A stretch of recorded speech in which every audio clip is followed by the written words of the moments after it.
Things are happening with Star Wars Shatterpoint. We have the official scale confirmed and we have when the pre-orders are going to go live. They've done a Q&A with the sculpting team, but it gives us a little bit of information. So let me show you. Now I just want to point out that some of the images here, this is on Facebook and it looks completely fine. But if I have a look at the ones on the website, they're looking a little bit faded. You can see the stark contrast here, for example. I don't know why that is. It's probably going to get corrected at some point, okay? Just know that it was them, not me. Anyway, this whole article is about sculpting generally and how they made the models, but there's a couple of key information bits that I'm going to get to right away. Firstly, let's have a look at this bit. We wanted to work with a 40mm scale, effectively confirming 40mm, effectively confirming it's the same as Marvel Crisis Protocol and a little bit bigger than Star Wars Legion, but not by much, as they say that the terrain will actually be usable in both, and I believe that. It's sort of more style as well as scale, but now you have it confirmed, MCP basically. And then at the bottom of the article, they have this. Pre-orders will be available on the 30th of January 2023.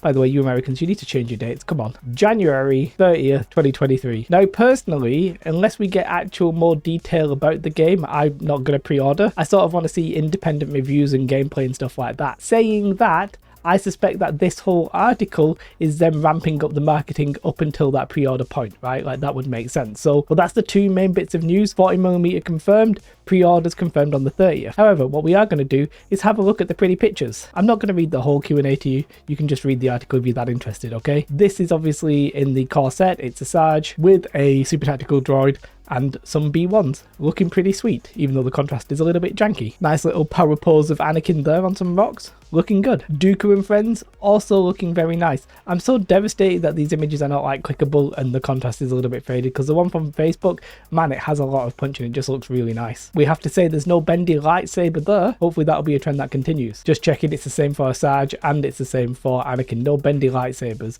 They do look a little bit skinnier than the Star Wars Legion ones though, so let's see what we actually get when we get these. And here's the image that we saw on Facebook.